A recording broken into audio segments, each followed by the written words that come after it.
Hey guys, welcome back to my YouTube channel, and in this video we gonna talk about the internship report. So if you are new in my channel and haven't subscribed my channel till yet, please subscribe it now. Guys, इस video में हम आपके लिए लेके आए हैं internship report.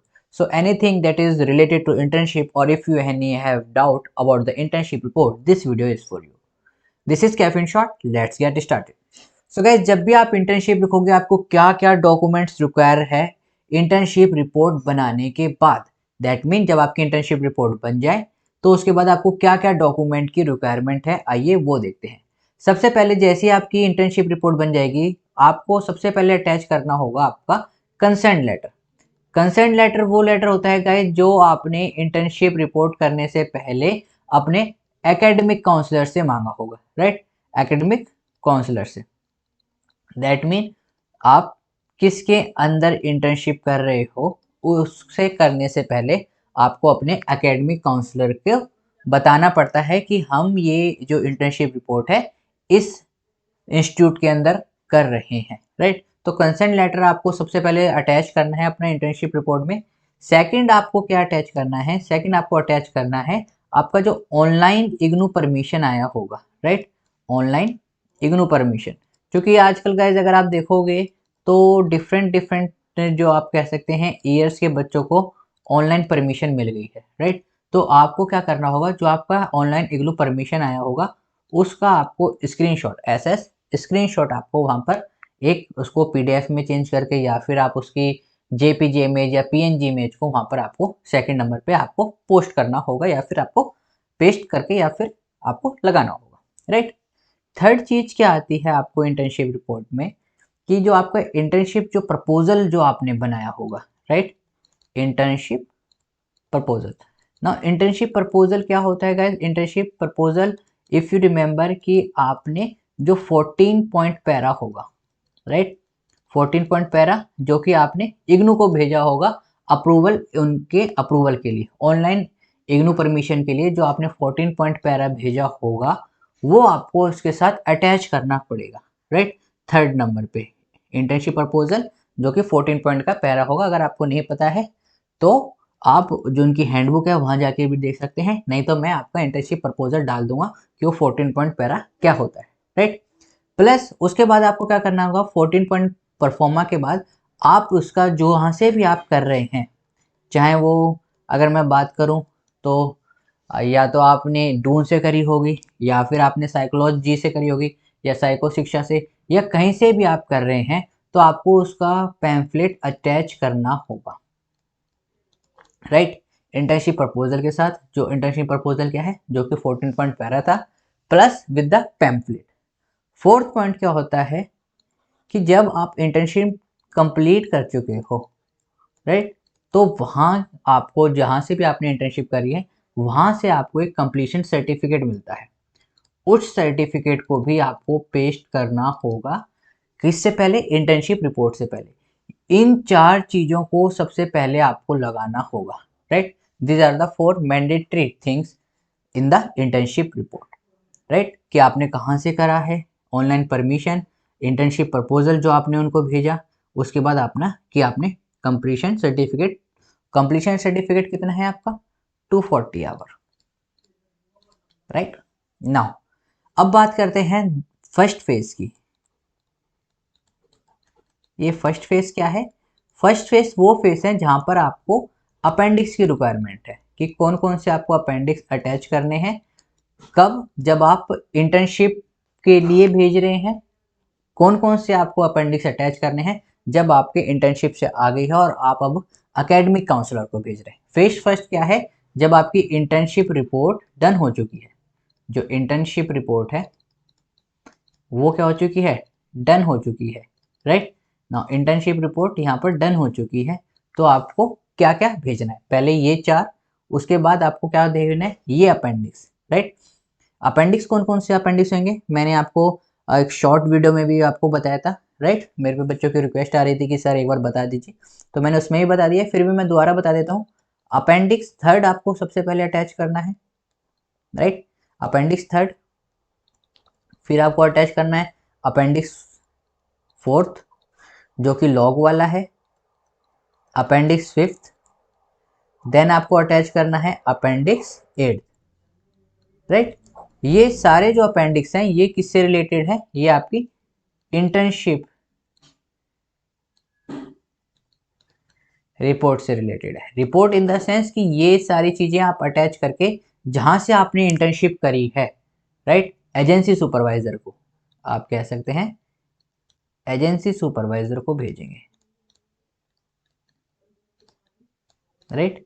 ये सारी चीजें अपेंडिक्स 3 भर के, अपेंडिक्स 4, अपेंडिक्स 5, अपेंडिक्स 8, ये सारी चीजें भरकर आप जहां से भी आपने जो अपेंडिक्स करी है, सॉरी इंटर्नशिप करी है, या फिर जो भी आपका एजेंसी सुपरवाइजर है, आप उसको ये सारी चीजें भेजेंगे, राइट। जब आप ये सारी चीजें भेजोगे, अपेंडिक्स जो आपका 5th है, इसमें आपके मार्क्स आपका एजेंसी सुपरवाइजर आपको देगा कितने में से, आउट ऑफ 30 मार्क्स में से आपको एजेंसी सुपरवाइजर अपेंडिक्स 5th में आपको मार्क्स मिलेंगे based upon your performance, how you represent your cases, how you deal with the cases and all this thing, right.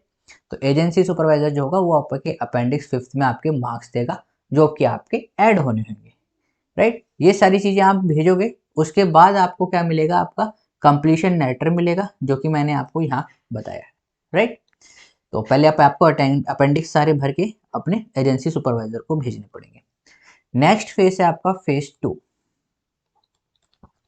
Now phase 2 क्या है, अब क्या है कि ये आपका जो कह सकते हैं 90% काम हो गया है, आपकी इंटर्नशिप रिपोर्ट बन चुकी है, आपने जो डॉक्यूमेंट्स थे, डॉक्यूमेंट क्या क्या हैं वो मैंने आपको बता दिए हैं, राइट। अपेंडिक्स के अलावा भी क्या क्या डॉक्यूमेंट लग रहे हैं वो भी मैंने आपको बता दिए हैं, ये 4 डॉक्यूमेंट प्लस आपके 4 अपेंडिक्स। अब आपके क्या होगा कि एजेंसी सुपरवाइजर ने भी आपको नंबर दे दिए हैं, अब आपको क्या करना है, अभी काम आपका पूरा नहीं हुआ है, अब आपको इसके साथ 2 अपेंडिक्स और ऐड करने हैं। कौन कौन से अपेंडिक्स ऐड करने हैं, एक है आपका अपेंडिक्स 6 और एक है आपका अपेंडिक्स 7, राइट। और लास्ट में आपको एक्नॉलेजमेंट। नाउ एक्नॉलेजमेंट कैसे, ये सारे जो आपको हैं ये आपको हैंडबुक में मिल जाएंगे, ये सारी चीजें अटैच करके किन के साथ, फेस 1 के साथ, इन सारी चीजों को अटैच करके ये आपको भेजना है आपके एकेडमिक काउंसलर को। नाउ एकेडमिक काउंसलर का क्या रोल होगा, राइट। एकेडमिक काउंसलर आपका जो अपेंडिक्स 6 होता है, केस स्टडी आपके ये चेक करेंगे, यहाँ पर आपकी केस स्टडी चेक होगी कि आपने कैसी केस स्टडी लिखी है, आपने कैसा प्रेजेंट करा है किसी केस को। अगर आप काउंसलिंग है, अगर आप काउंसलिंग है, एक चीज़ गाइस याद रखें कि अगर आप काउंसलिंग से हैं, अगर आप काउंसलिंग से इंटर्नशिप कर रहे हैं तो आपका वर्बैटम देखा जाएगा कि आपने कैसे उनको एक काउंसलिंग करी है वर्बैटम में, राइट। क्या आपने उनसे बातचीत करी है, कैसे आपने उनको काम डाउन करा है। लेकिन अगर आप क्लिनिकल में हैं तो आपका जो मेन फोकस रहता है वो आपके ट्रीटमेंट पे रहता है कि आपने उस केस को कैसे ट्रीट करा है। ट्रीट इन द सेंस कि आपने क्या उसके कॉजेज देखे, क्या उसमें इफेक्ट देखे, राइट, क्या उसका मेडिकल ट्रीटमेंट देखा। ये सारी जो चीज़ें होती हैं ये आपकी क्लिनिकल से अटैच रहेंगी, right.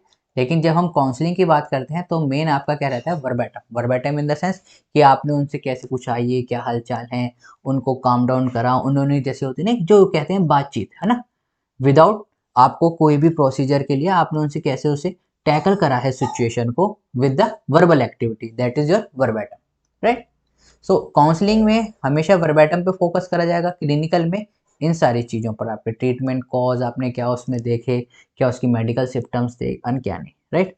Back to the phase second, जो अपेंडिक्स 6 होगा उसमें जो आपका एकेडमिक काउंसलर होगा वो आपके इसका चेक करेगा कि आपने कैसी केस स्टडी लिखी है, किस हिसाब से आपने उसे प्रेजेंट करा है। अगर आप काउंसलिंग के हैं तो आपने कितना वर्बैटम लिखा है, अगर आप क्लिनिकल के हैं तो आपने उसको कैसे, जो उसका डायग्नोसिस आप कह सकते हैं, राइट। यहाँ पर मैं दोबारा लिख देता हूँ, इन सब की समरी का, इन सबको मिला के आपका क्या कहलाता है, डायग्नोसिस। कि आपने उसको डायग्नोसिस कैसे करा है, इन सारी चीज़ों के अकॉर्डिंग आपका जो एकेडमिक काउंसलर होगा वो भी आपके 30 में से नंबर देगा।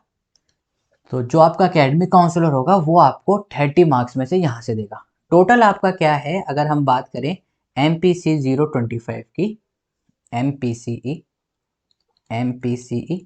025, ये आपका 100 मार्क्स का है, राइट। 100 मार्क्स में 30 आपके इंटर्नशिप, डेट इज जो आपको एजेंसी प्रोवाइड कर जाएगी, 30 मार्क्स आपका एकेडमिक देगा, और बाकी के जो 40 बचे मार्क्स ये आपको RC देगी, राइट। तो इन चीज़ों को आप देख सकते हैं कि कैसे डिस्ट्रीब्यूट हो रही है, राइट। तो ये सारी चीज़ें थी। फिर भी अगर आपका कोई डाउट है गाइस तो आप हमें कमेंट सेक्शन में कमेंट कर सकते हैं, या फिर हमारे इंस्टाग्राम चैनल पर, या फिर आप हमें हमारे ईमेल आईडी पर भी डाउट पूछ सकते हैं, जो भी आपका डाउट है। सो गाइज मैं नेक्स्ट वीडियो में आपको दिखाऊंगा कि कैसे आपको केस स्टडी लिखनी है। केस स्टडी के बाद हम देखेंगे कि आपने इंटर्नशिप रिपोर्ट में किस हिसाब से उसको प्रेजेंट करना है और कैसे इंटर्नशिप रिपोर्ट आपको बनानी है।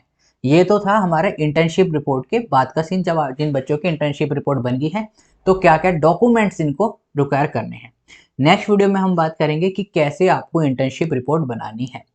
गाइज अगर आपको वीडियो अच्छी लगी है तो लाइक करें, शेयर करें और सब्सक्राइब करना ना भूलें, इससे हमें बहुत ज़्यादा ही मोटिवेशन मिलती है। So guys we will see you in the next video. Till then have a great day, keep smiling and keep gathering lots of memory. Thank you all of you.